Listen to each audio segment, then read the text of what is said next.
We interrupt this program with a special report. I got a message for all you folks out there in Radio Land. So sit tight and bend an ear.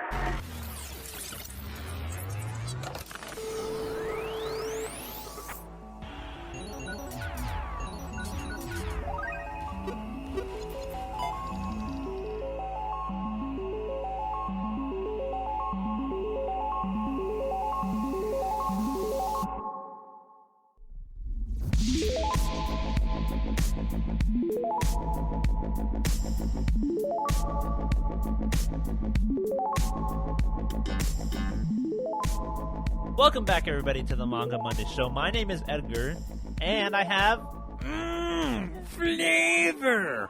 Boom. Good smell. Flavor. I love that. That's meme. like my favorite. God, that's one of my favorite memes ever. My name's man. Ben. And I'm an Edgar. And I'm an Edgar.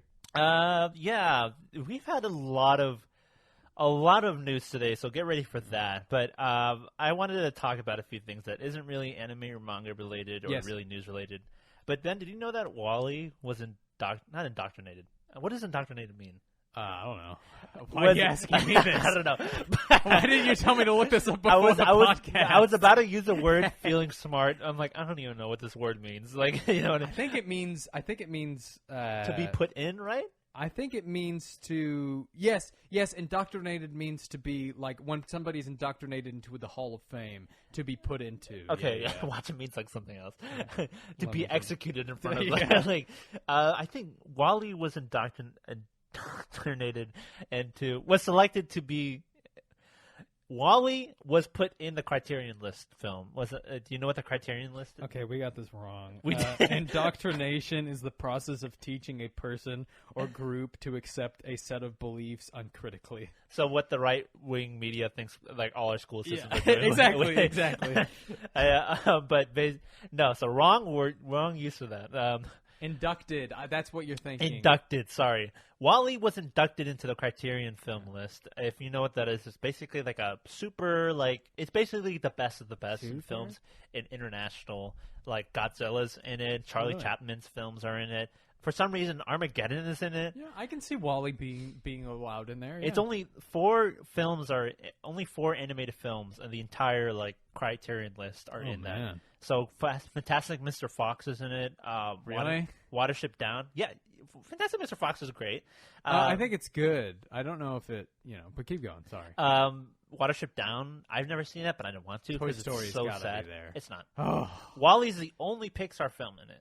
So I wanted to talk about just real quick. What are top three or your top best Pixar films? I think that Wally deserves to be in it. I feel like Wally. Here's my thing. Yeah. Wally, Ratatouille, and Incredibles. Yeah, I think Up is number one for me. Yeah. I don't think, in terms of God, Up is so good.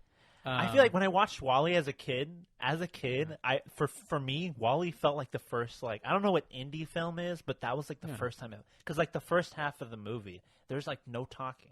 It's just robots, Yeah, it's really good. and it's silence. There's no humans, and it's in a wasteland. And I feel like this feels like I didn't think about it as a kid, but I felt like this is changes the game for Pixar because it's completely different. It's is that why you were singing "It Only Takes a Moment" before the podcast? Because I rewatched it. I'm like, okay. What? It's in the Criterion List. I'm like, what? Yeah. So and not only that, but it's a romance story. So obviously I'm I already side with it so much, and it's charming, and it's it's in your face with the save the planet type message, but it does it you kind of roll with it, you know what I mean? Yeah. It's in your face, but it doesn't shove it down your throat, and it's very endearing. It still holds up in terms of quality. Yes, Ratatouille is a magnum opus of what Pixar strives to be in terms of storytelling, and is so rewatchable over and over again. Is so good. Yeah. It's so you can watch it over and over again, and it's just so good. But I just feel I saw Wally, and it made me watch it. I'm like, yeah, it deserves to be in it. Yeah, no, among other Pixar films, but I think Wally's great. It's not in my top three, maybe not even my top five for Pixar. So what are yours? Well, I think number one is Up, and I think number two is probably Toy Story 2. and then the third is The Incredibles, and then it's probably Ratatouille. I love Ratatouille. Ratatouille, maybe on a different day, Ratatouille would be number one. But I think, but then my fifth is Monsters Inc. God, I love Monsters. I watched. Inc. You know which God, one? it's What so good. I think the most number one rewatched Pixar film I've ever watched because I loved it so much as a kid. A Bug's Life. A Bug's Life? Oh, A Bug's Life creeps me out. What? Bro. I just don't like the way they look. I don't know. It's one of those movies where you're like, oh, does that? You know, The Land Before. Whoa! What? You No. know the Land Yeah, Before Time. yeah.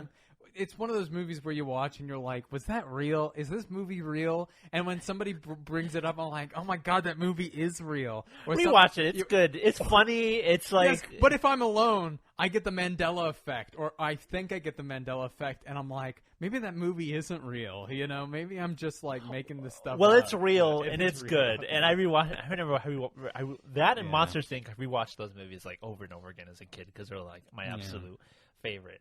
But yeah, that was just making me like rethink. Like, You know what's actually okay? Cars is actually okay. The first Cars is overhated like a lot. Yeah, it is. It's I getting. actually think It's the getting. first one is actually pretty good. And you know what surprises me is like thinking about how Cars is as a story, and then thinking about Cars 2. I've never seen a 180 on an entire like. Not franchise, but you know what I mean? I've never Yeah. seen... What's another movie that does that? Where you're like, screw the main character, screw racing. We're going to do spies now. I've never seen like a sequel film that says, you know... I guess you can say The Last Jedi does that. He's like, you know all that? Screw that. We're going to do something else completely. And then if you think about it, Rise of Skywalker does it that's again. Just That's like, good. That is true. That is I was true. like thinking about like, wow, they just really made Oh, like the man. main character and just included spies and make this an action. Yeah. They kill cars in film, like, oh man, this is so hilarious to think about. And then like they make like Queen Elizabeth like a car, so like, wow, did World War II exist? And then it makes you think about, was there a car Hitler? Like it makes you think about all these things. Stop. But yeah, it was really good. I'm glad Wally got there. It deserves it. Yeah. So how's your week been, Ben? My week has been fine. I've just been reading a whole bunch of stuff. I'm closing in on chapter 150 of Black Clover, and it is the most. If you don't like it, you can just say it. How do I say this? It's the hardest thing I've ever enjoyed. Dude, There you don't go. have to. That's a good. I don't know why you It's picked the it. hardest I thing didn't I've even ever recommend. enjoyed. I'm enjoying it, but there are just some times where the writing gives me a little like small brain aneurysm, and I'm like, oh, I hate it, you know. Yeah, but dude. there are some parts. The arc that I'm on right now is good. What arc are you on? I'm on the arc where it's the selection arc. Oh, where the Royal Knight selection. The Royal Knight selection arc. That's good. It's like a tournament arc. Yeah. It is, and that's exactly what the story needs. Yeah. it needs to reset and go back to its roots. But I enjoy it. I just finished the witch arc, and I sent all my complaints to Edgar about how I thought Asta's transformation was cheap and undeserved. But I mean, Edgar sent me something and was like, well, the story, it doesn't really take itself seriously, so I don't. Yeah. And so I've taken that to heart, and I'm like, you know what, I'm just not going to, I'm just going to enjoy it, and that's what I'm doing. You right just now. rolled. Yeah. I just rolled with it. If I turn my brain off, I'm a little bit happier. Yeah. I feel like it's weird. I always think about things critically, but when it comes to stuff like Black Clover and like, I'm just like, okay. I just like watch it and like I just like or read it or whatever, and I just like kind of like don't take it. I still think it's way overhyped, but I just picked it up and think people should like just read it and like watch it more because like and I just think it's either overhyped or it's overhated. Like I don't think people like. I think that its score on my anime list is a little bit harsh. Like far below the 8. I think that's a little bit harsh. But I think that like those scores evening out might actually make the right score, because it's like I actually think that is, these next two are the arc you're in and the following arc is like probably, in my opinion, like peak Black Clover where I am. I remind I hear that where it is right now is very good. So maybe it just took a while to get that, But if a story if a story needs to, you can wait until like chapter 200 to get to the really, really good, exciting parts. But if it wasn't great or wasn't fun to read up until chapter 120, I think you got a problem with your story, That's like, I think One Piece is better written than a lot of other stuff, but that's me reading through One Piece. Really? I'm like, I would have dropped this series like so long ago. I think If it's it better wasn't One Piece? Yeah. compared to Black Clover. Black Clover is like in hell, and One Piece is like all the way up in heaven in terms of writing. But in terms of me reading it, for some reason I got through Black Clover super quickly, and I'm like, when does it get good? Well, I know it's good, and I know it's like top tier writing and like everything, and I know that critically I would give it like a 9 out of 10. But like I'm just in terms of reading it and getting through it, I'm like for One Piece. Yeah, for One Piece. Well, I think you're getting there, so don't worry. Yeah. But also I just think that this story isn't necessarily made for people like you. For people are gonna be like, oh, dumb people even can't even read the One Piece. The stories that Edgar likes, I don't think is necessarily made for One Piece. However, once you get out of Skypiea, I think the story is perfect for you, and it's really gonna shoot up on your likeness of it. Yeah. But yeah. Just a reminder, we like Black Clover. It just has some story issues because I know there were some comments 2 weeks ago. I'm like defending Black Clover with Ben when he texts me. He's like, you know what? I wouldn't give it a chance. Like, you know what I mean? Yeah. He is. Like, put all of your hate towards me. I'm so sorry, you Black Clover fans. I'm so sorry. No. Don't worry about it. Yeah, but anyway. Edgar, tell us about your weeks before we talk about our two non-manga television shows that we want to talk about. Two non-manga television shows. What are those? What? Oh, I'll cut it. Andor, I'll and Hot D. Okay, never mind. Hot D. Yeah, House of the Dragon. Oh, okay. I'm That's so what sorry. All the cool kids are calling it. I was like, what the hell are you talking about? Nothing. Just like basically writing. I want to talk to you. I really want you to watch Cyberpunk Edgerunners. Yes. I really want to talk about it. I'm going to binge it I'm going to find a day to binge it this week. It's just the last Shonen Junk that I did. No, I know. Oh my God, it's great. Go check it out, guys. Yeah. It's sometimes like I don't. I edit the podcast, so I never fully listen to them unless they're really good. All of them are good, but when you edit them, I'm basically listening to it over and over again. Only on a really good episode where I re-listen. Same thing with our Shonen Junk videos. Yeah. But this one I watched all the way through because it was like pure gold, and your editing was like hilarious. Yeah, I started using my beautiful girlfriend has decided to. For her job by the Adobe After Effects, Adobe Premiere, and all that stuff. And I gave her my student ID so she could get a discount. Yeah. And so she's allowing me to. I mean, she would allow me to use it anyway. Team effort. Yeah, team effort, exactly. Yeah. But so she bought that, and I started to use it, and it's literally just the best video editing software. Or were you using DaVinci or what? I was using a free editing software called VSDC. Great editing software. However, Adobe Premiere is just they're top tier for a reason. Yeah. Also, Edgar, just before we move on to yours, I am so close to finding my style, my character design. I drew something yesterday, and I was like, that's it. I was like, this is it. It's there. I can taste it. I was like... Is it still more along the lines of Gege style from Jujutsu Kaisen? Yeah, it is. It is, but it's taking stuff from Blue Lock, from Hell's Paradise. Did you see my sketch mark? I feel... No, I did, yeah. That's your original character for your series Deadlock, right? Yes. For your one-shot? Yeah. Not series, as you can see, like, he looks a little bit like Itadori right now, but you make the eyes a little bit thinner, and I think that, like, he does a whole bunch, change a whole bunch and make it better. But yeah.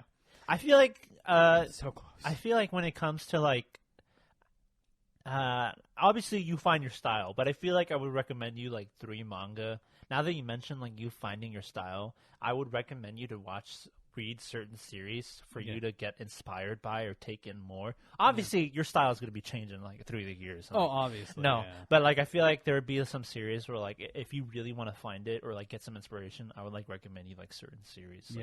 And I've the past couple of weeks I figured out how to. My drawing has increased exponentially these past few months, and it's literally only just because what I've been doing is I've just been taking panels that I like, and I look at the way, and I just draw over and over again faces. So if he's facing this way or to the right, I draw it like that. If he's facing up and to the right, I draw it like that. And I do all of these placements, and I draw it like that.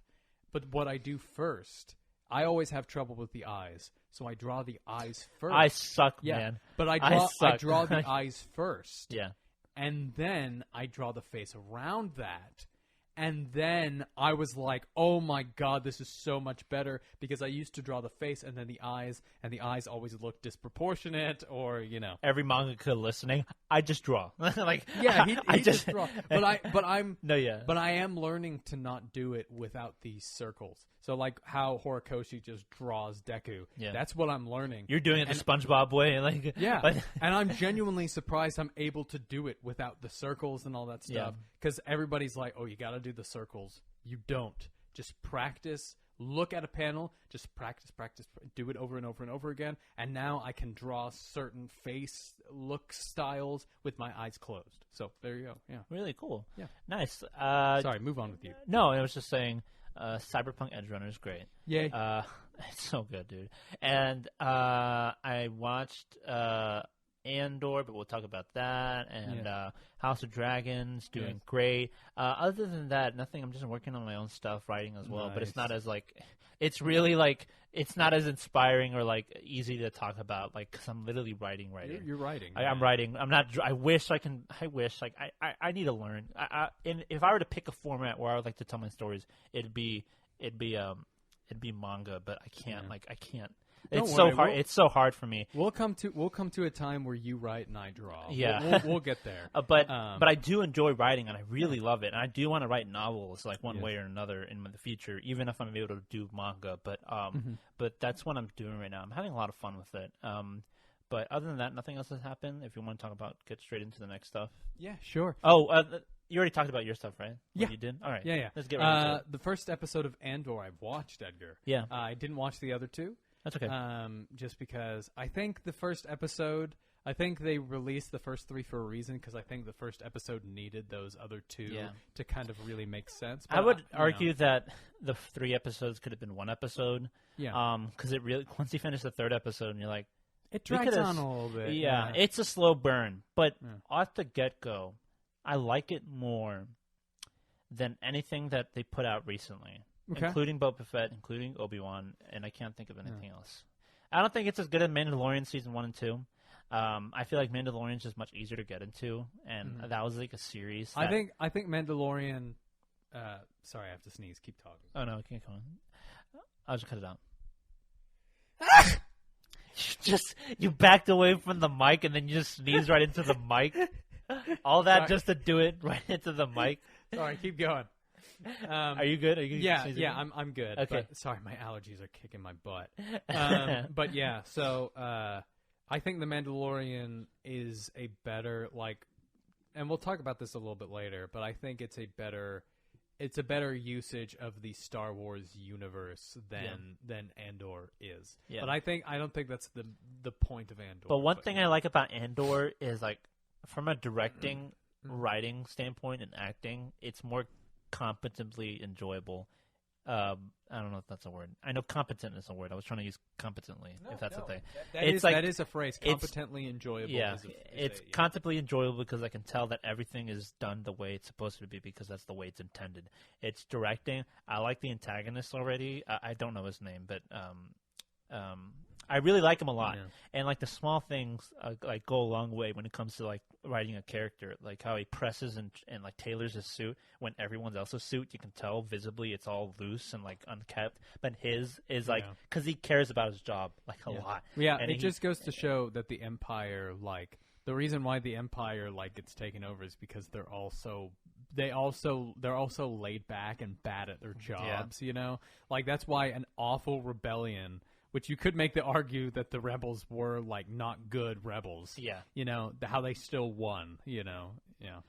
But I like that and where it's setting up. Diego Luna is really great. Perfect for Star Wars as well. And it feels, and it's It's so weird. We were complaining, and I was noticing, like I was agreeing that they weren't showing aliens, but like for some reason there are a lot of aliens in the show, but they never put them in the trailer. Yeah, like, they weren't in the trailer at all. Like, why didn't you like? Yeah, and it's as somebody who has an absolute fascination with the Star Wars lore. These are all aliens that are in Star Wars, that have been in Star Wars before. There are a couple that I can't recognize, but there are a couple that I'm like, oh, yeah, that's a Trandoshan. Oh, yeah, that's a, So, yeah, I noticed all of them. So, yeah, it's great. But, yeah, for some reason, they just didn't decide to put them in any of the trailers. Yeah. It's so weird. That's what I hate about modern-day Star Wars. I guess they wanted Disney to sell Star it that Wars. way. Yeah, I don't know. I guess they really, really didn't want to show any of the... I guess they wanted to get a different demographic involved with like watching the show, maybe. I guess, yeah, I don't know, but also I'm just like, apparently the viewing numbers for this are abysmal, but which kind of sucks. Yeah. It's not a headliner character. It's from a character that we know is gonna die. For spoilers for if you haven't seen Rogue One.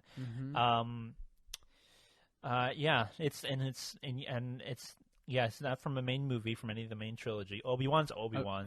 Obi-Wan's like, and it's from Ewan, the prequels. It's Ewan McGregor, and they had Hayden Christensen back, so it's like Mandalorian that's going to have more numbers. Yeah. Mandalorian and Boba Fett's is not a pivotal character, but he's like iconic character, more iconic than Obi-Wan, arguably. What'd you say? Yeah. People, yeah. I don't think so. No. Maybe. I don't know. That is hard. That is a hard one. I don't think. I think for a very specific portion of fans, yes. It's just like he's like in the movie in the original trilogy for like 2-3 minutes. Yeah. And he was like more popular than like so many. Like, for his screen time compared to Obi-Wan, yeah, I agree. Yeah. But I think after Ewan McGregor performed in the prequels, I think Obi-Wan became more, became more recognizable. Yeah. And like Mandalorian and Boba Fett, well, specifically Mandalorian, they're kind of like self-insert, not really, but like they're self-insert. They're faceless and like they have a helmet, so like and they're really cool-looking designs, so you can easily like pick. And Mandalorians are awesome. And Mandalorians are cool, and Baby Grogu. So like, there's a lot of things that these shows have to market towards, and Andor really isn't a character. No. But it takes such a darker tone. I was like, whoa, it was really... But I felt like they did that to hook you in, and I feel like throughout the rest of the episodes, it kind of keeps that tone, but it doesn't really do much with it. No. But I don't know. I find it odd that I feel so like about a show, but I enjoyed it more. I know, and I like it more than Obi-Wan, even though... It's just so weird. I don't know how to feel about the show. I do like it. I know how I feel about it. I do like it more than Obi-Wan, but I don't feel like... Sure. I don't know. I feel weird. I think overall I like the writing of Obi-Wan, even though I only watched one episode. Like, overall, I like the writing better than Obi-Wan. But I don't know if it's going to reach the same emotional output that the last two episodes did. And a lot of, I think that... I don't know if I've ever seen something...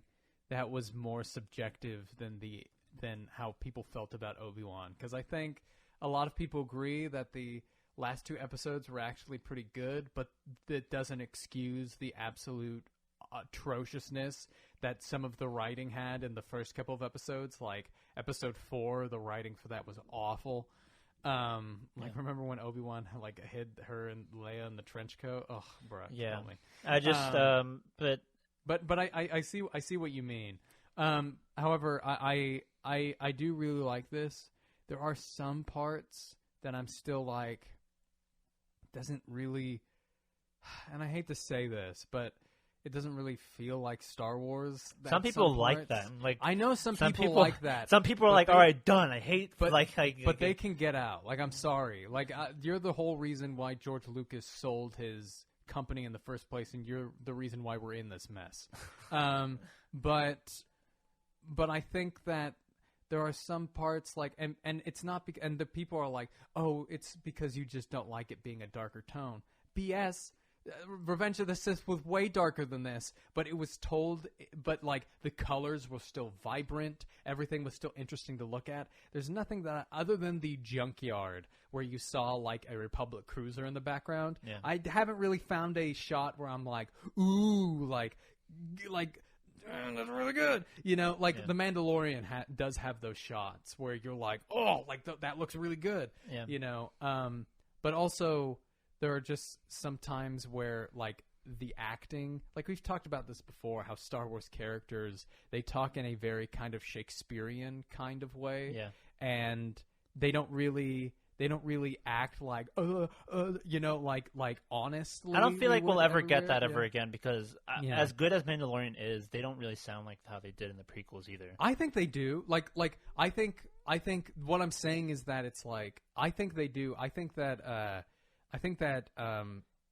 the Mandalorians maybe, but not. I think Bad Batch is great. The Mandalorians do. Yes, I agree with you. I think that some tweaking of it is great, and I think that's what the Mandalorian does so perfectly. I know Boba Fett doesn't really, at least not in his own show, and like other characters other than like that one villain who wanted a Grogu, like he reminded me a lot of like original like talk. But I feel like even in Boba Fett, no, and in like Obi-Wan, no, Boba Fett, yes, because that Luke and Ahsoka conversation, that felt like the original trilogy to me, like the way that they talked. Like for me, it just felt like the dialogue and stuff was very characters are stating. There's not a lot of like back and forth. There's a lot of somebody speaks, finishes, another person picks that up, finishes. I just think that it just needs to hit the sweet spot, and you can't be too modern. Like immediately the sequel trilogy. What's the first line in the sequel trilogy? So you want to talk, or me talk, I talk, you talk? And I'm like, yeah, it's a good line maybe for like a Marvel movie, but like for Star Wars, immediately off the bat, wrong, And that's what I'm saying. I don't have an issue. I think Diego Luna is perfect. Like perfect Star Wars. Literally perfect the way he's speaking. And the way that he it's perfect. There are just some of the side characters, like that guy who was begging for his life before he got shot. Yeah. He was very whimpery and like, like how you would like in the normal world. And I was just kind of like, this doesn't feel like the conversation between the not antagonists, but like the two officers for what are they? They're not really. They work for they're not Imperial workers, but they work for obviously the Empire. But they're like a company of some sorts, right? Like, I don't know what they are. I think that they're in control of the planet, and the planet is Imperial controlled. I think that's the point of it. Pre-more authority officers, or something like that. That's what they are, or something. Pre-more company or something. I just there are some times with the CGI and the way the aliens look and the way the actors talk that remind me of not even good, but bad Star Trek, like the modern day Star Trek movies, where you're like, oh, please don't go this direction, like the Last Jedi. It looks like a bad Star Trek movie. Like that reminds me, have you seen any of the new Star Trek movies or any Star Trek? I saw all the new Star Trek because I was a big fan of the Star Trek that released in the 80s and 90s with Picard. What was Next Generations? Yeah, who was the Patrick actor? Stewart. Patrick Stewart, brilliant. I love that show. Yeah. But it's like modern day Star Trek with Chris Pine is not it, dog. Yeah. Have you seen those? The new ones, the movies? Yeah, I actually like those. Yeah. Oh, you like this? Yeah. Okay. Yeah. About Andor, like I don't know how you feel after watching the next two episodes. Sure. But I find it odd that I went through these really quick, yet I don't feel as strong. Like, that's already so good. But I just find it interesting that I was able to get through these episodes much more smoothly than Obi-Wan's. And this show is slated to have 12 episodes, so they're already breaking norms by having this to be a longer show. I know people are going to be like, why give this 12 episodes but not Obi-Wan, or people, or to be fair, but honestly, I think if Obi-Wan maybe released the first 3 episodes in tandem like this, maybe we would have had a better view of those first 3 episodes. Because one of my friends, he just watched it all the way through, and he was like, "Yeah, I loved it. It was great." He was like, "I binged it in one night," and I was like, "Oh man, maybe that's how you're supposed to view it." Maybe, I don't know. But it's weird. With a lot of other shows, no, like because it kills hype when you binge and stuff like that. Exactly. And you and I don't want Disney Plus to go to that model. No, yeah. But we'll see. I can't really judge this fully. I know where I stand and how I like it compared to. And it's 2 seasons too, right? Yeah. But I'm impressed a lot, and it's already a step up from I like it. And the fact that it doesn't feel like Star Wars for now, I kind of like it. But, we'll see where it goes with that. If it just shoots itself in the foot by going in a completely different direction. And if we get a few shows that don't feel like Star Wars like this, that's fine, as long as they always go back to those roots. Like, Tales of the Jedi is going to feel like Star Wars, and that comes out at the end of the month. Yeah. So, we'll see. House the Dragon. Hot D. Phenomenal, right? Yeah. How drama? Let's talk about. We didn't talk about the previous episode. Oh, right, we didn't. I was about to talk about how another successful wedding in Game of Thrones. Yeah. Let's talk about them. We'll talk about it both. Sure. But how does the first episode? How does the previous one? So the previous episode, that one is Daemon returning to King's Land, or it starts with Rhaenyra in Storm's End. In the Stormlands, and she's trying to find a husband, right? And they're all old or really, really young, and it's like, guys, she's kid for standing up his ground against that guy who's back talking to him. Book fans really enjoyed that because the book fans know of an ancient blood feud against the Brackens and the Blackwoods, and that kid was a Blackwood, and everybody likes the Blackwood because the head of the House Blackwood in the books, he has this awesome raven, this awesome cape made of raven feathers, and they have this blood feud against the Brackens, and they're always fighting. Just to clarify, by this point of the episode's release, another episode would have came out. So we're talking about episode 4, King of the North Sea, and episode 5, We Light the Way. So those are the 2 episodes we're going to be talking about, not the most recent one that had just came out, whenever you're listening to this. So we're going to be talking about both of those. But yeah, the little kid coming out and gutting that Bracken, awesome. You know? It was really cool. A lot. So but this was the episode that you were that you sent me and said, "This is the episode." Yeah, because it was because we already knew that Rhaenyra had we her and Rhaenyra with her relationship with Daemon was like, what was that? He's like, what was that? And it's already when Damon gives her the necklace in the first episode, we're like, okay, book readers are because we already know we already know how Targaryens are because even Cersei they wed each other and to keep the family line clean, yeah. And it's so weird. I see so many people are so okay with this, and people find this romantic in a way. Listen, when Edgar, in Game of Thrones, listen, Edgar, when you read or watch the first chapter of A Song of Ice and Fire and Game of Thrones, and you see twincest, everything else looks pales in comparison. And George R. R. Martin actually talked about how everyone jokes Targaryens know how to do it, right? Exactly. But George R. R. Martin was yeah. I showed them twincest so that when other incest happens, they're not as grossed out. And it worked. It obviously worked. Oh, man. Which is great. Because everyone's when you think about it, they're not that bad.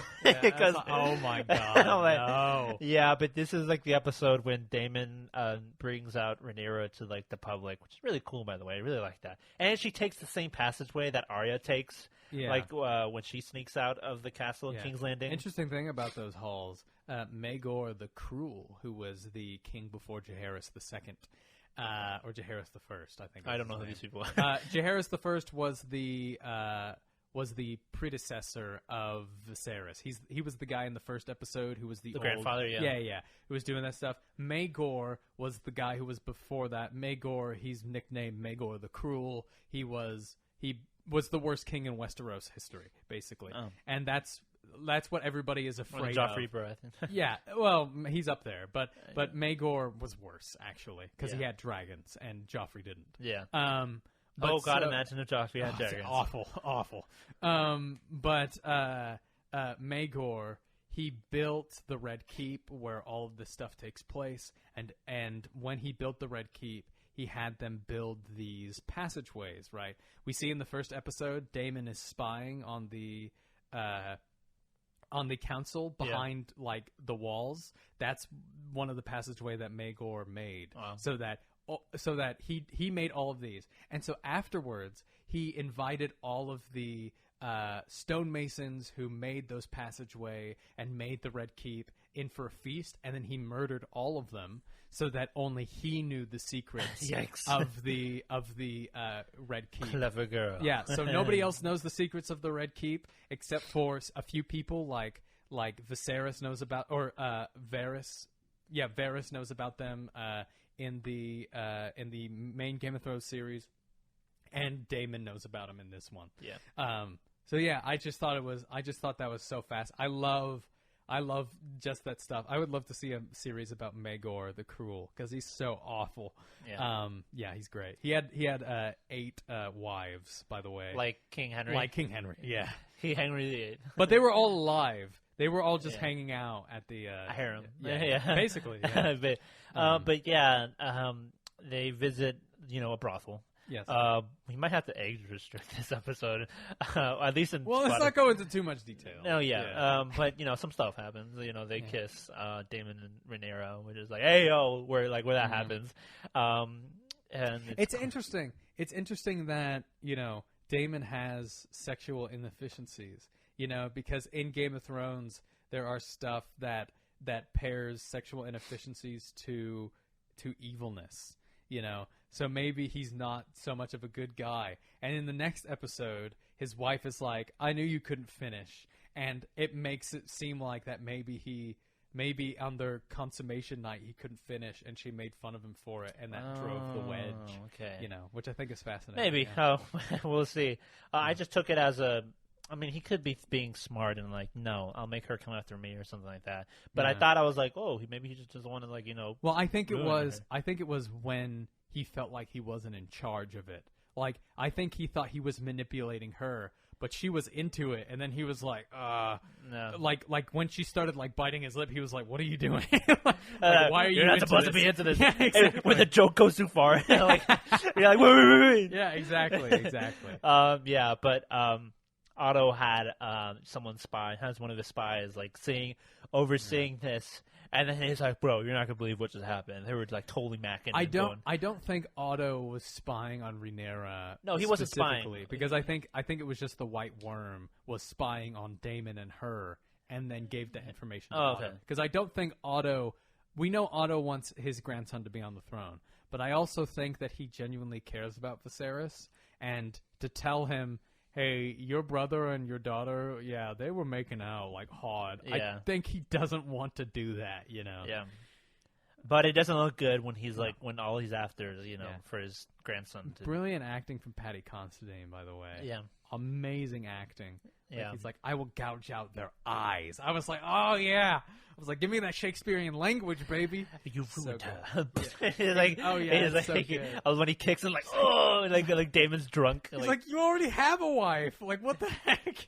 Yeah, it's so good, dude. Oh, man. But, like, that whole scene, and, like, Damon's, like, wet her to me. And you're like, ah! That was, like, another moment. You're like, oh, my God. Like, where we just lose it. And then, of course, before that, Rhaenyra comes back into the Red Keep.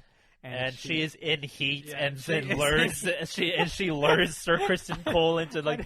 And he's I haven't heard anybody explain her as in heat. Dude, she was like all like on all cylinders. She's like, it's gonna happen tonight, one day or another. She's like 16, 17. She was teased, and it's like, no, it must happen. I want it. Yeah. Like it's like. And Crispy Kane is like, it's like Poor he Kristen. comes in and he's like. Wait what? a minute.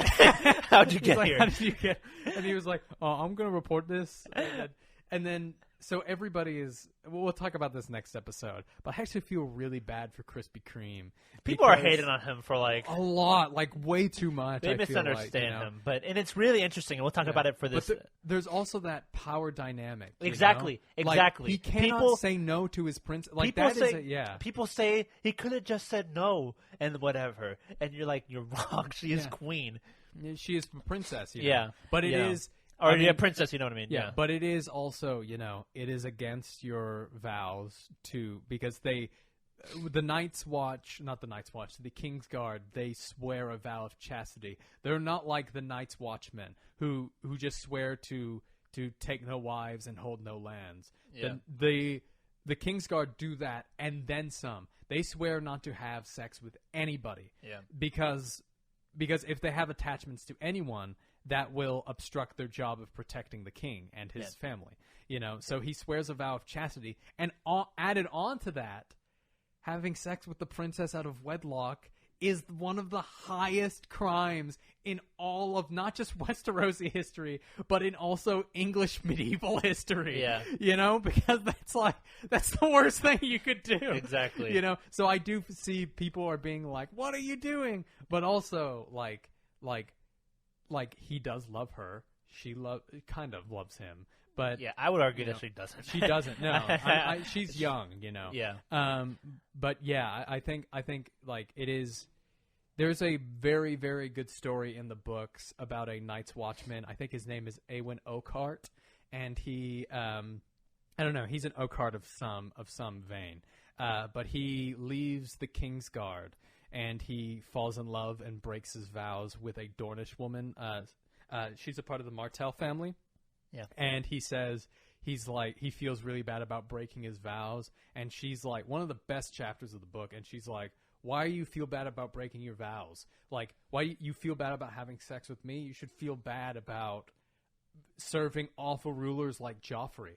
Like, awful rulers like the Mad King. That's what you should feel bad about. And it's really good, a really good tale of, oaths really don't matter, Yeah. And when you're, that's the whole point of Jaime's character. But sometimes they don't matter. But like in the world where like people care about that stuff, Yeah, that's it does. all you have. That's all you have to your name, and like all you have to your reputation, and that comes in later in the following episode. We like the way. But what is reputation? Yeah. When it's up against a promise, like Jon Snow with Ned Stark, so Yeah. I don't know.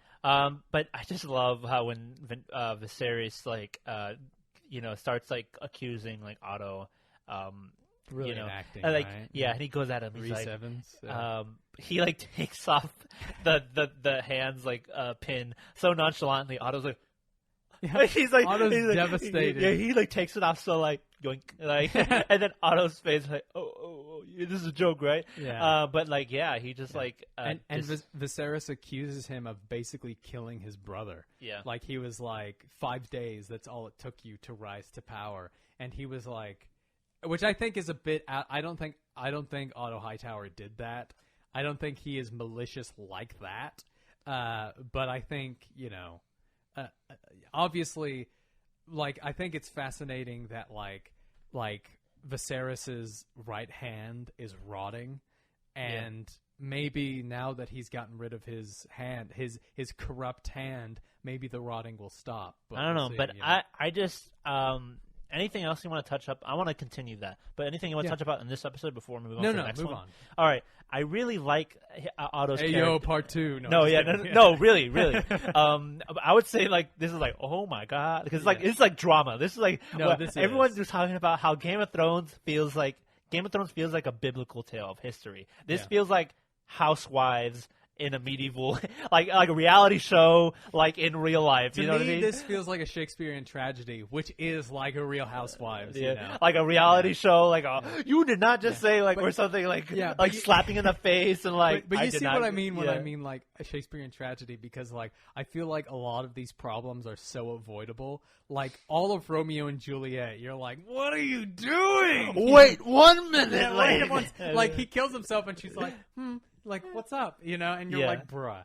But yeah, so Otto as a character, I really like. I don't know whether what we'll see in the future because I haven't read the books. But I don't know how the Dance of Dragon happens, how big the coming conflicts are. It's setting up a lot of things. I can tell which you is really it's big, but huge. But Otto, his performance was my favorite in this episode. Even though he only had like 2 minutes. I really like it. I really like it a lot, and like how he can see. like he talks about whether we believe it or not, whether it's true or not. He says that all he cares about is the kingdom's peace and like its security, and he believes the only way to keep that is if Aegon becomes the king that way, because he knows, at least he believes, that if Rhaenyra becomes king, war will break out, all hell will break loose. Well, especially since he has the name of the first king. King Aegon, Aegon the Conqueror. Yeah. So it's like, that's going to be. By the way, in the previews, we saw the actor for Aegon, and he is. I saw that. He's the son of David Tennant. David Tennant. Yeah. Yeah. Pretty cool. Right? Yeah, really cool. I mean, everybody was like the son of the Doctor from Doctor Who, and an actual Doctor Who.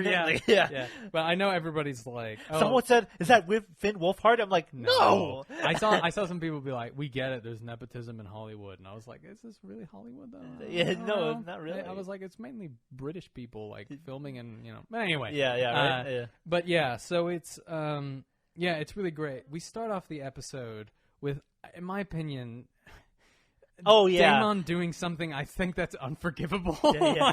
like I'm like, people were absolutely pooping on Christian Cole this episode, and I'm like, guys, Daemon arguably did the worst thing in this episode. It says, like, it's funny. Daemon is like does like illegal things, and people just find Kristen Cole and like characters like Alicent.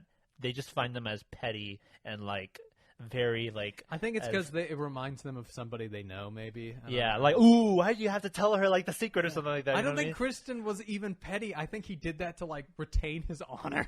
Yeah, I think that's all. It's anger, because like, it's all he has to his name. That's what he said. Yeah, it's the only thing he knows.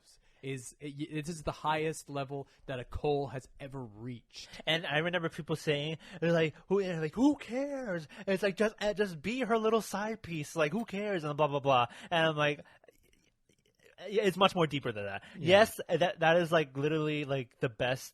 Like, one could argue that that's like the best case scenario. You don't have to be married to her. You can like have sex with her all you want, and you'll still have your job. But like, it's a lot more to that. Like, you know what I mean? And that's why I really like Kristen Cole as a character. Yes, I do too. And it's interesting because I only know Kristen Cole of where he is in the books, because he's not really even a character in of Fire and Blood until the war breaks out, and he's a completely different character from when he was at the beginning.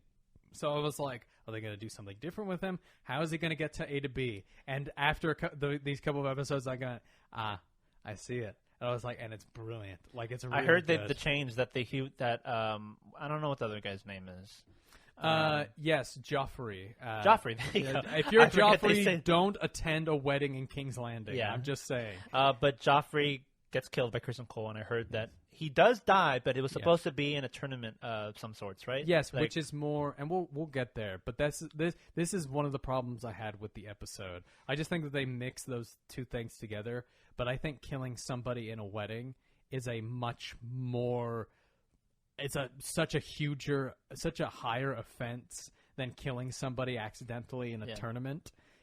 Even if he did it on purpose in a tournament, you could just say it was by accident, because people die in tournaments. We saw that in the first episode. Yeah. But I think killing somebody in a wedding and then also punching the future king regent, I don't know. I'm like, how did he get out?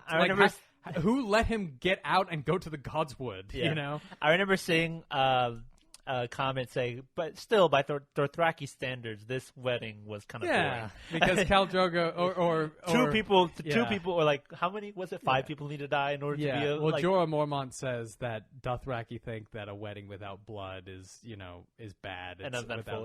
Uneventful. But that was this funny comment I saw. But this episode, so we've had the red wedding. We've had the purple wedding where Joffrey died, and now we have the green wedding. Yeah. So her entrance, super powerful. Yeah. Like whenever he's commenting, like, "What's the colors that the High Towers raise when at war?" green. And like, ooh. And, Yeah. and like, she's just starting drama, and there's like, when she calls Rhaenyra's stepdaughter, I'm like, ooh, nice. Cold. Really nice, right? Yeah. Old Damon's entrance, I'm like, who's letting this guy in? Yeah. And like, it just goes to show Viserys is like, he's so weak, dude. Like, we love him, but like, he will let his family roll all over Tywin him. would like not stand for that at all. Like, Yeah, exactly. not even Joffrey, like either. Exactly. Like, Tywin would be like, what are you doing? Like, he'd be like, send him to the dungeons. Like, I don't care, Yeah. But yeah, so since we're just at the wedding, we'll go back to other stuff. But freaking Rhaenyra and Daemon almost like smacked like in the middle. Dude! I'm like, what are you doing? You're in public. Like, I saw Viserys, but I saw this post that was there's like, but this is such a comedic. It was such a. I don't know if it was supposed to be funny, but that entire scene was so funny. He's like eating. He's like, what's going on over there? Like, what's happening? He's like, what the heck? But even before that, Daemon is flirting with the Valerian chick. What's her name? with Lena Valerian or something. Yeah, Lena. It is Lena. Lena. I was like, oh my god, this dude cannot stop and control himself. Yeah. He's flirting with her, and then he goes straight for Rhaenyra right after. Yeah, dude. Absolutely. I mean, it wasn't supposed to be hilarious, but I was like, what is happening? I was like, bro, stop.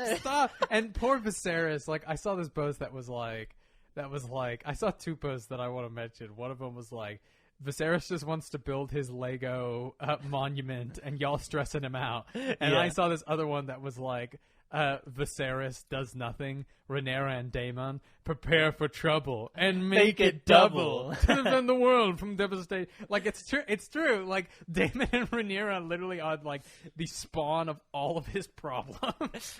Every time you banish Daemon, he comes back stronger, exactly. Prouder, and bolder than ever. Like, oh my god! But before this, we see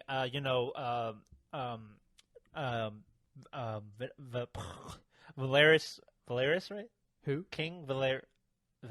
Viserys. I'm sorry. Yeah. Viserys is going to visit Lord Corlys to wed Driftmark. Yeah, to wed Rhaenyra to his son. Which is, it's fascinating because the Valerians in Game of Thrones are far more weak. Like, they're such a smaller house. So maybe something happens in this war. Like, just like the High Towers, they are not, they're not as big as, let's say, somebody like the Tyrells and stuff like that. But we'll see what happens to them in this series, because Driftmark looks like kind of like a kingdom, kind of like a castle. We didn't see the town of Driftmark, but that's the castle. Yeah. Because Driftmark is a whole island and town. Yeah.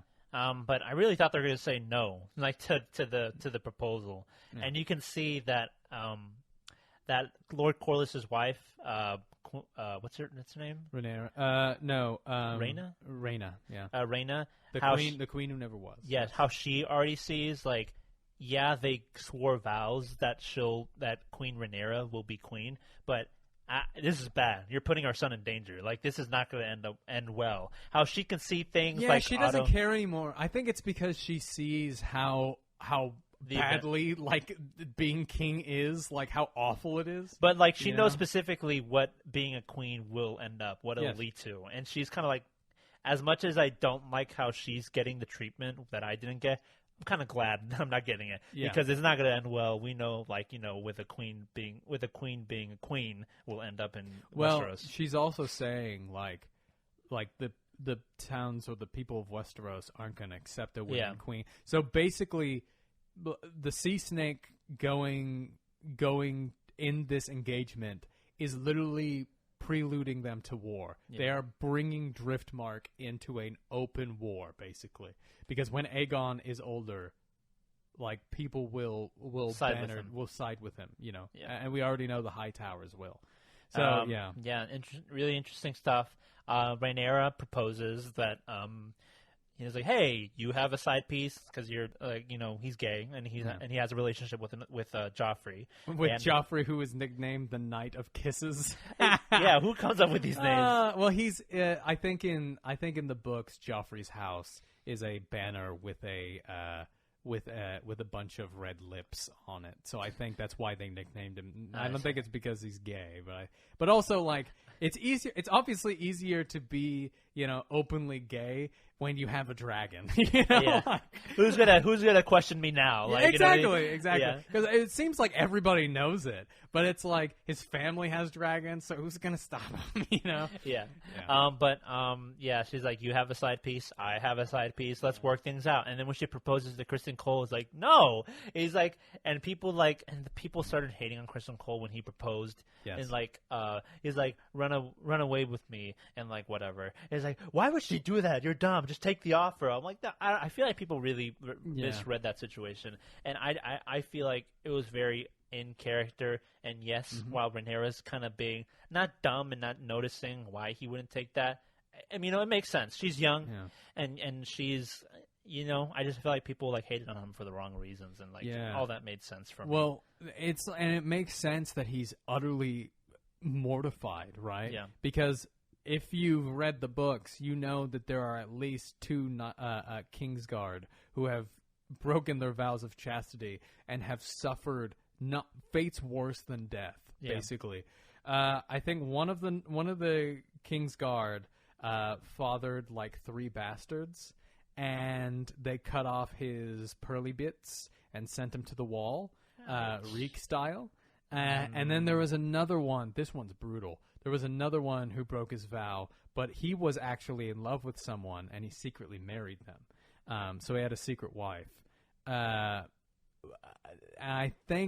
don't know which king it was, but I believe that they put him in the dungeon and then chopped him up into itty-bitty bits, piece by piece, and starting from his toes so that he would feel it. So they would start from like his fingers and like his toes and stuff, and chop him up into little bits and feed it to him, and until he died. I thought it was gonna go in one direction, and I was like, "What?" No. So it's like that's why he's like. It's not just that, but he also he cares about his honor. Yeah. He's like, I came from nothing. This is literally all I have. He like, sullied his white cloak. That's Yeah. what he says. And the only way to get it back is for him to marry Rhaenyra. Yeah. And when she says no, he suffers a crisis because that was the only way. And for him that to get that honor and back. that and it's not even that. It's just like how she just like offers like the proposal. It's like, hey, but you can stay as my. It's like, no, I actually do care about you. Even if it wasn't about honor, I actually care about you. Like, but I love you. it is still a little bit hypocritical because we know a couple episodes ago, Kristen Cole had an explorative youth, where he slept with obviously many women, and now he's like, come with me. And she's like 16, and he's like, I don't know, like if I wanna, like it's his, it's his fault for falling in love with a 16-year-old. Like, let's be honest, because they're all over the place. But I do feel for him, and I really like when he said, I think that the actor is really good. I really like when he said, but rather than torturing me, doing all this stuff, just kill me, like just do it, which I really because he tells Alicent. Yeah. And the Lady Alicent. People got mad at him for saying that. He's like, he was clearing a misunderstanding. He thought he was gonna die, or he thought he was gonna be tortured and all that. That's why he revealed that information. He's like, why'd you have to say? And like, first of all, he didn't. That wasn't what Alicent was going after. But by the way she was phrasing it, he thought, I was like, all right, I'm gonna get tortured. Just kill me. He's like, this is what happened. I admit it. Fine. Like, I did it. Like, but just like end me. And then she was like, oh, that's not what I wanted. But wow, okay. Like, but it's still, I still see a lot of people. I think that when you watch this series as everybody is gray and nobody is really a good character. The only character I really sympathize in all of this is Viserys. Like, I genuinely think he's a good guy that got put in this awful situation. I think he's with Otto a bit, I sympathize with him too. I sympathize with Rhaenyra, but Rhaenyra, the person who I really utterly, I also sympathize with Alicent as well. She was a little. People are hating on her for like, why you have to like, I don't know. People are hating on both her and Kristen Cole. But they're all supposed to be gray. That's the whole point of this story.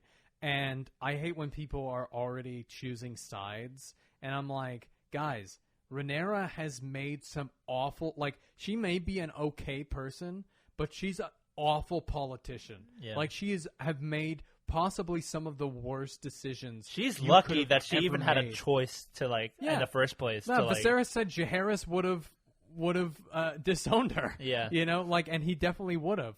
So I'm just she's made awful decisions, and I also I'm sorry, I cannot get down. I think he's an awesome character, but I cannot get down with Daemon.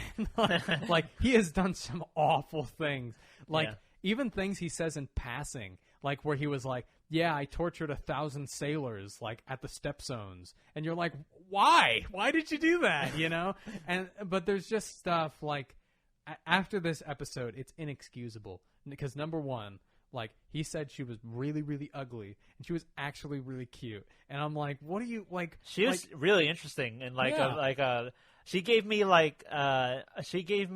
looks like a Stark, that, and she gave me what's the name of the High Garden lady from Tyrell, Olenna. She gave me Olenna vibes, a young Olenna. She gave me those vibes, and I really wish we get to see more of her character. It's interesting because her and Damon's personality are probably very similar. The way that they're both tops. They're both they both wear the pants. And she went for the throat, bro. Yeah. She was like, oh, you can't finish. Oh, you got disinherited. Oh, where's your dragon at? She was like, I got you. Did the horse just get spooked? Is that it? I think the horse got spooked. There are some theories where horses who aren't used to the smell of dragons, they get spooked by the smell of dragons, and then they back up.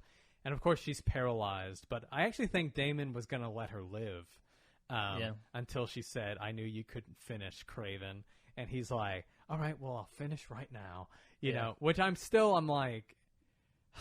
I get it. He's an awesome character. I think if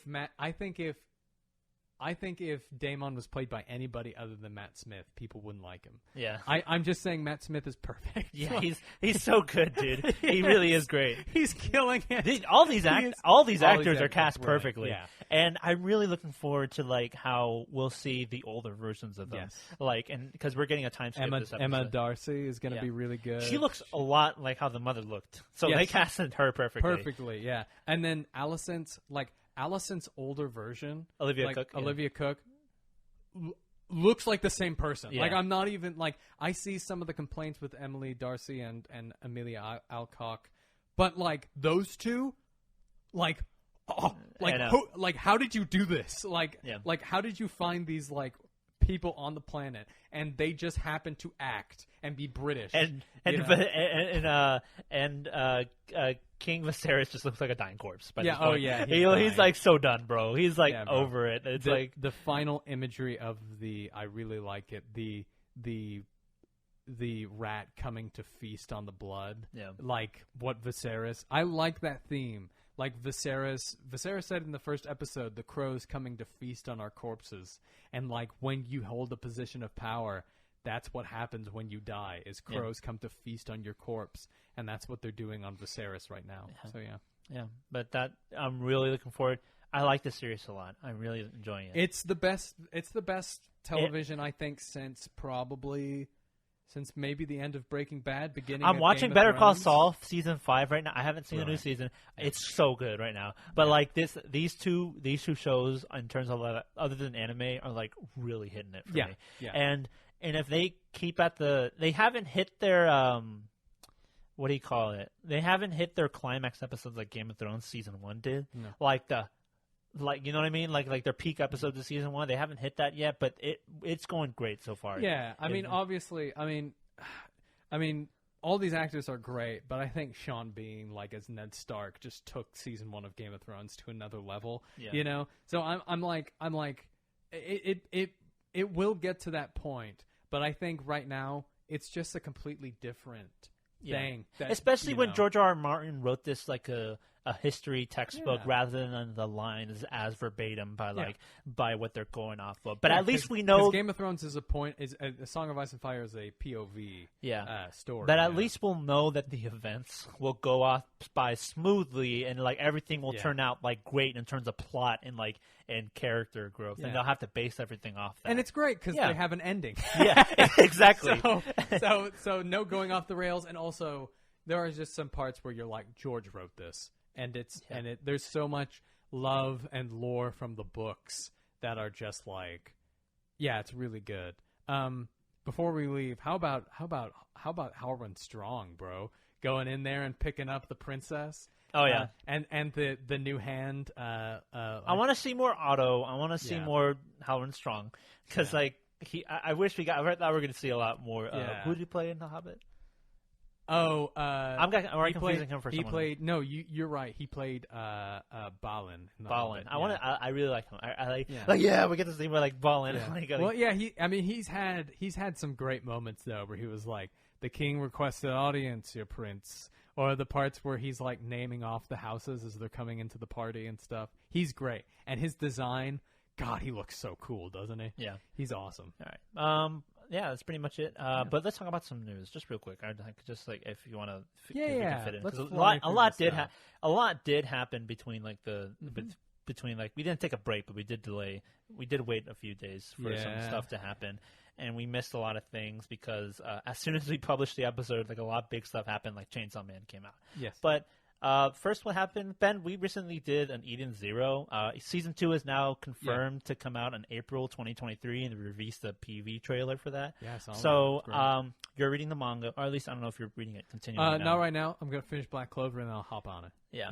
But please, obviously, I'm halfway through. No, I know, but I was like, I wanted to watch something, like, read something else, but I'll read and watch it while I'm also fine. reading Eden Zero. But this is cool. I'll watch Eden Zero along, and we'll finish that. Okay, great. But big Genshin Impact has now, has a project with Ufotable to happen. And they released a trailer for it. It looks like it's an anime, and it looks like an anime style. Yeah. Big, like, I did not think this would get an anime, even though Genshin Impact is very anime-esque. Yeah. I wonder if all the anime dub voice actors are in it, all the sub actors are in it. It's so and if anime. it has I don't know what storyline to follow, but I don't know much of the main storyline other than like the sister storyline. But I hear there's a lot of other good plots that happen in the game. But if they follow that, and if it has Ufotable animations, that'll be great. And it's super. It looks super cool, and anything with Ufotable, I'll be checking out now. Yeah, I'm gonna watch the Fate series soon because I hear that's really good, and that's by Ufotable. But it looks great.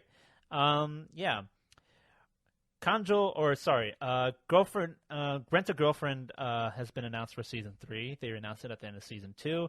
How did that happen? I don't know. Well, obviously it's super popular, whether it's hated or not. But that's going to be going on. So whether you hate it or not, you're getting more of that. Deal with it.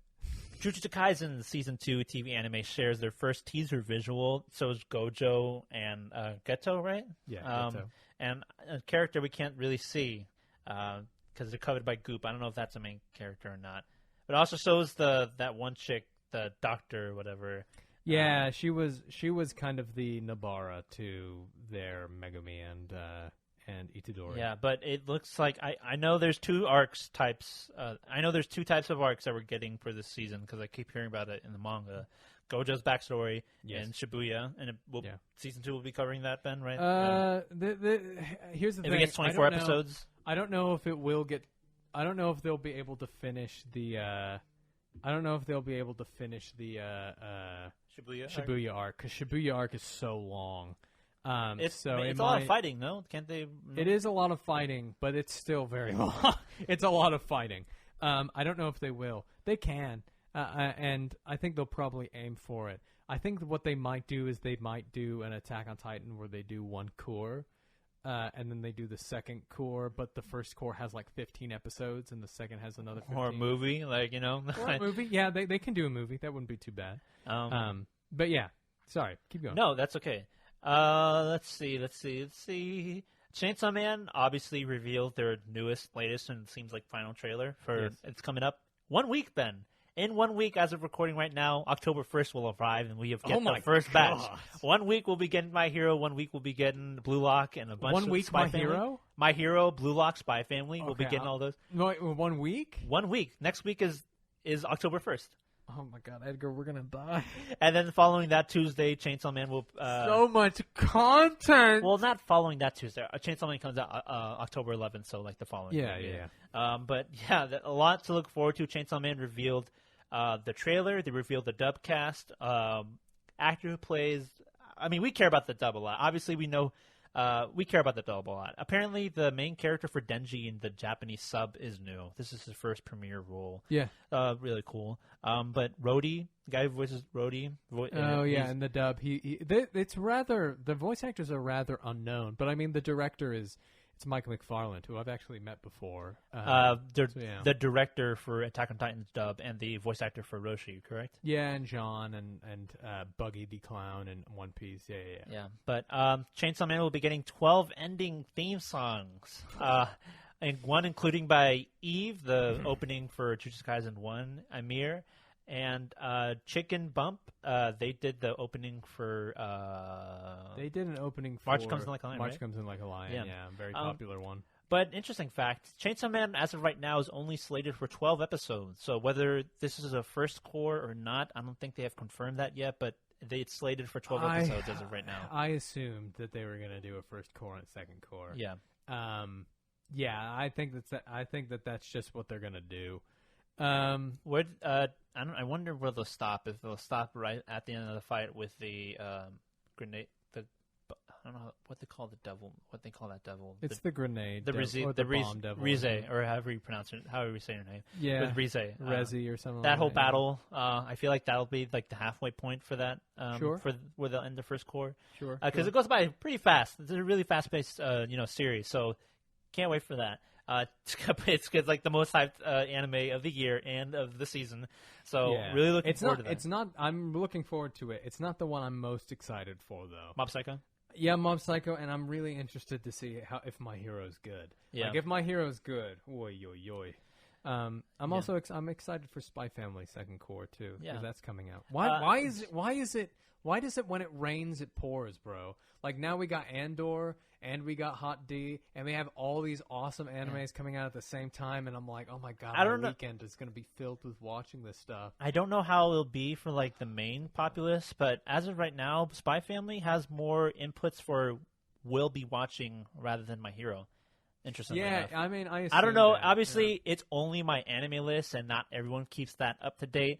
And obviously, there's people who don't use my anime list. A lot of people who don't. Yeah, but a lot of people who watch My Hero don't use my anime list. But Spy Family reaches a big demographic like Demon Slayer does, more family oriented and like just like a big normie type show. Yeah. So people will be watching that show a lot. I was find that really interesting. We'll see.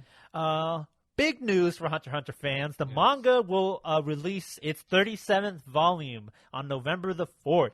I believe this obviously means that Japan release or just a digital release for the English press. So hopefully we get that. But it's been over 4 years since we've gotten a chapter published or a volume published since the hiatus of Hunter x Hunter. And finally, we're getting a full, complete volume worth of chapters for Hunter x Hunter. That is absolutely great. Just for that, I'm going to breeze through the volumes that I haven't read before because I've just been reading from start to finish. But now I'm just gonna pick up where I left off and just read through that. Yeah, super huge, exciting news. But that's absolutely great.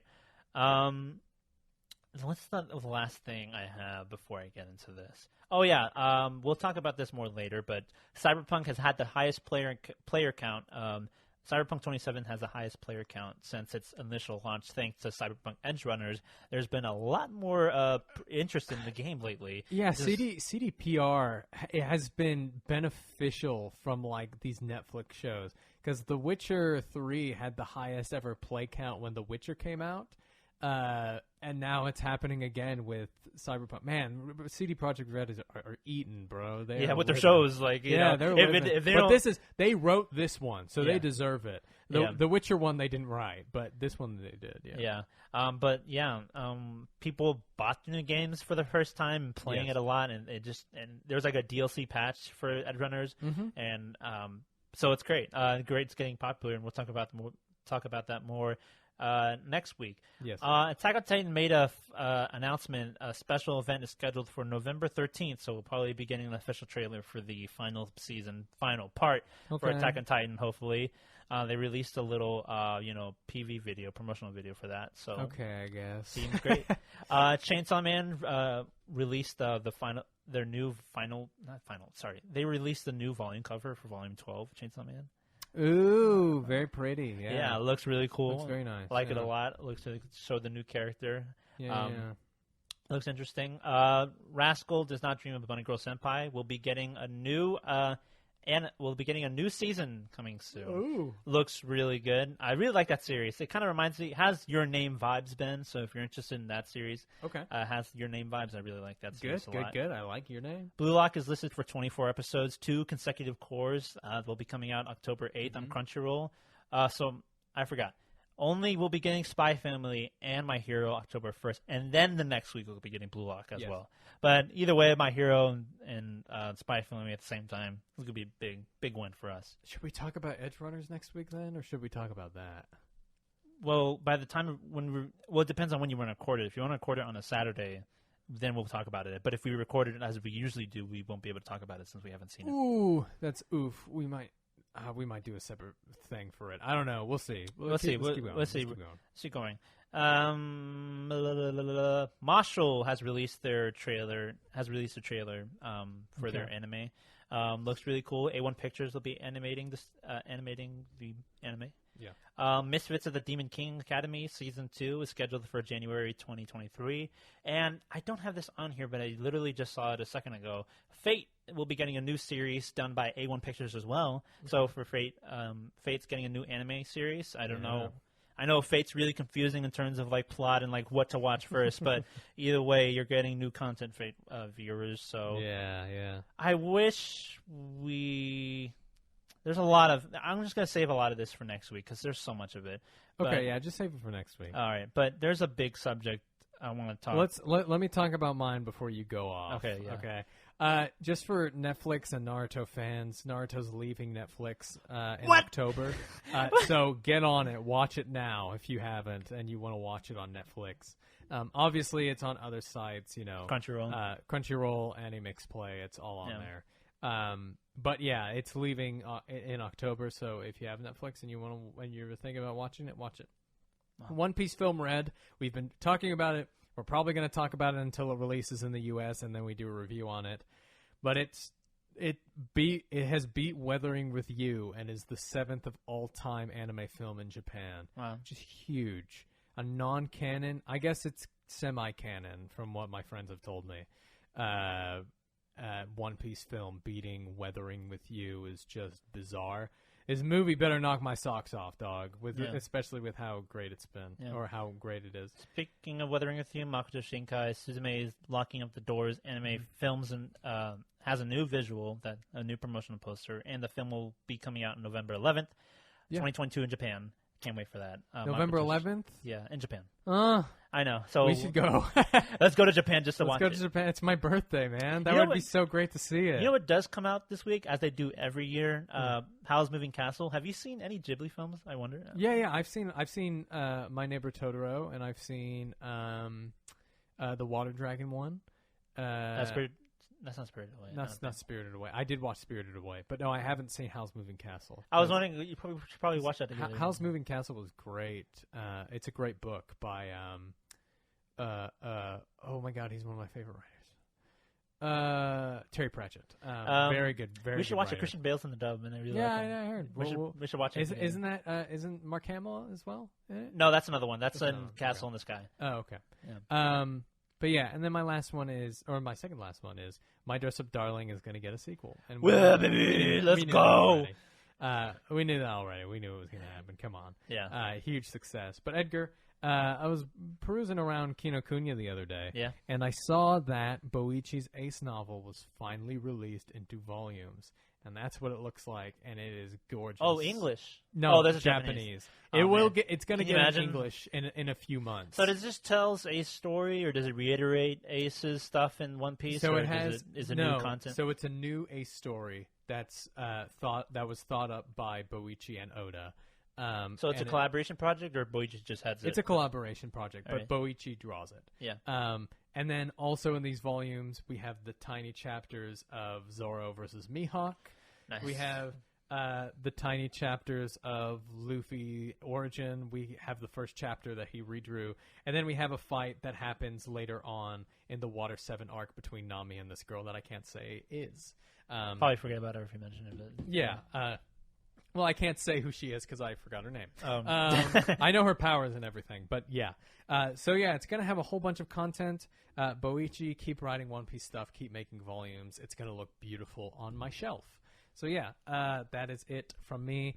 And guys, about this next thing, it is one of my life's dream to become a dub actor and work regularly for Crunchyroll. I have 3 big dreams in my life. It's to write mangas, it's to voice act, and it's to perform plays regularly. I'm not going to jeopardize that. I'm not going to jeopardize that by talking about this at all. I will say 2 cents worth of stuff, but I'm going to let Edgar go off. Yeah. All of this is, on my opinion, my take. Ben has nothing to do with this for the sake Yeah. of his reputation and what he's trying to build. So let him do his thing. This is all my... I will say some stuff about it, but I'm Yeah. not going to be like, oh, I hate them, because I love working with this company. So Yeah. Crunchyroll, big L. Crunchyroll, hashtag fell off. Crunchyroll sucks. Hashtag Crunchyroll, yeah, sucks. Not really. No, that's how we started off. Definitely have not fallen off. If anything, they've gotten Taking stronger. a big L today because holy crap, Crunchyroll done pissed me off this week, bro. For those of you who don't know, for those of you who aren't updated to the dub type of side of the anime manga industry, Crunchyroll obviously has slated for Mob Psycho Season 3 to come out soon, this next month. And for those of us who like the dub, always like to see the actors return, and sometimes you don't always get that for different reasons, but this reason is really dumb, in my opinion, and really unfair. The voice actor for Mob, the main character, Shigeo Mob Kageyama? Shigeo Kageyama, or Mob, the main character, the dub actor Kyle McCarley, who was the dub actor for Mob in season 1 and 2, probably won't, most likely as of right now, will not be returning for season 3 of Mob Psycho. It is announced that they are recasting, so Yep. he will not return officially. Oh man. So why, you ask? Is he not coming back? Usually it's sometimes because of sometimes they're not sick, or sometimes they're sick, or sometimes they're not able to keep up to date, the schedule. But the reason why he's not returning is because, well, it's kind of a long story, but it's not. You know what I mean? Recently, within a few years, since season 2 to 3, Kyle McCarley has joined a union. SAG-AFTRA, a union, not company, a union. So I can touch on this a little bit. Yeah, I don't know that much about unions. So SAG-AFTRA is, I'm in equity membership candidacy, which is the step below equity, actors equity, which is a thing that's basically just making sure the actors are paid well, that they're protected well, and all of this stuff. Actors equity most of the time doesn't obtain towards voiceover. What pertains most towards voiceover is SAG-AFTRA, which does the same thing. It makes sure that there are assurances. It makes sure that the actor gets paid, their due diligence. However, Crunchyroll is not, and never will be. It might eventually. It's not a SAG-AFTRA company. And companies who aren't SAG-AFTRA most of the time don't get to work with SAG-AFTRA actors. Just like the same with if you're Actors Equity, you don't get to work with non-equity theaters. You have to offer them an equity contract. Crunchyroll does most of the time, unless it's somebody really huge, they don't offer a SAG-AFTRA contract. And that's what they wanted. I will say this. Actors, when you do sign up for a union, there is always the possibility. This is not excusing Crunchyroll's thing at all, because it is incredibly unfair. When you go into a union, there is a possibility of this happening. I have gotten many jobs, especially over the pandemic, because Actors Equity didn't allow actors to work during the pandemic. So I had to take over a role for it. And that's happened to me 3 or 4 times. Once you get into this, once you go into into something like SAG-AFTRA, like Actors Equity, there is always the opportunity that a company will go, no, I'm not working with you because of this. Is it super unfair? Yeah. Is it poopy? Yeah, it really is. But keep going. Yeah. So basically, they said that they weren't going to be. They didn't want to have him sign a contract with SAG-AFTRA.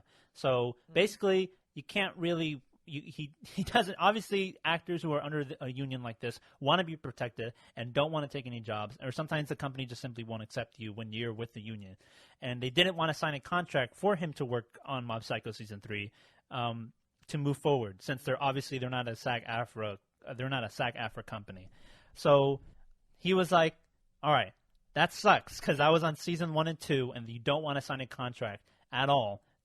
Even though they've hired actors based out of L.A., and apparently another reason they threw out there on a memo later is that they want to work with Dallas, inclusive type actors around the area, among many things, which is really unfair because they casted 2 big L.A. actors with Chainsaw Man's dub recently, which really sucks.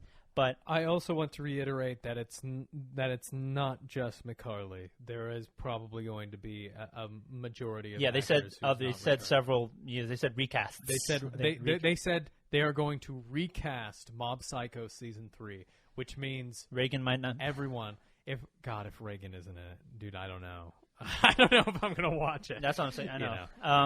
But basically, they didn't want to sign a contract, so it's like, okay. You're not there yet. You don't want to sign a contract with me where I can work. And basically what he said, I'm willing to work on this season 3, this next season, with no contract, like without a union. And basically saying, I'm willing to do that as long as you can have a conversation, a meeting with SAG-AFTRA to see the future of with Crunchyroll's collaboration, SAG-AFTRA and union actors. Crunchyroll evidently did not have that meeting and didn't want to move forward with that, and made that memo, that statement, that they're moving forward, recasting, that they're going to recast actors, and didn't reply, obviously, directly to Kyle McCarley. So he said, it's not going to happen. I'm probably not going to be returning, and, evidently now is not going to be returning for the role of Mob Psycho Season 3, which sucks. Basically, all to say is they didn't want to even have a meeting with, you don't even have to agree. You don't have to move forward with SAG-AFTRA. They didn't want to have a meeting. They didn't even want to hire. Yeah. He sat down and said, I don't want to. It's really sucks. Well, I believe there is also, I don't want to say bad blood, but I've also heard that this happened in the past. So when, in a while ago, McCarley also refused to work on the Scarlet Nexus anime because it was non-union when it was still Funimation, not Crunchyroll, and Funimation replaced him. So it makes me think that they're like, that maybe this actor is like, they're like, okay, no, like maybe they did try and reach out to him before, and now he's like, and now that he's trying to reach out to them, maybe now they're like, but it's still not, like he's the main character in this story, and I love voice acting because there's always going to be, in Hollywood, there's always reboots, there's constant replacing of actors. I feel that voice acting, the world of voice acting, has always been very loyal, to the actors, to the characters, and we love that. We love seeing actors return, However, this switching of the guard between Bang Zoom and Crunchyroll is obviously, it's going to come with some changes. And I've seen a lot of people say like, oh, it's because they want to work with the Dallas actors. That grinds my gears, because I'm like, don't come after us, because I'm a Dallas actor. So I'm like, don't come after us, okay?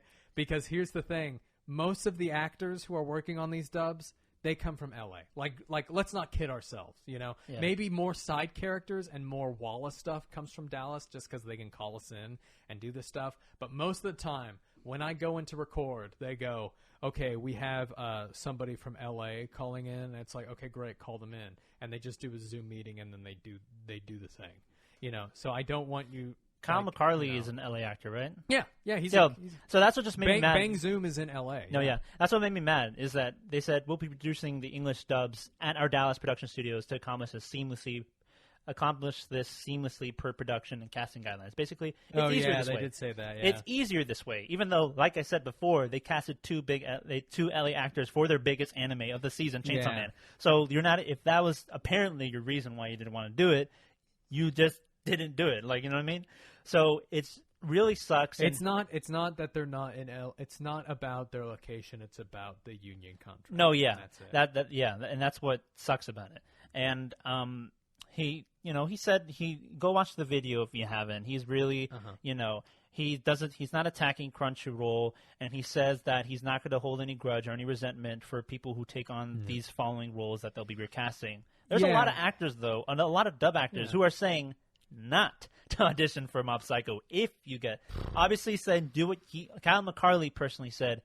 Take every opportunity you get. But it's still dude, I get it, but also like there are you also like Crunchyroll obviously is in more of the wrong here, but there's also a part where you look at them and you're like, well, they're not a SAG-AFTRA company, so they technically don't have to do that. Yeah, but what grinds my gears is that he was willing to step down and say, I won't do it.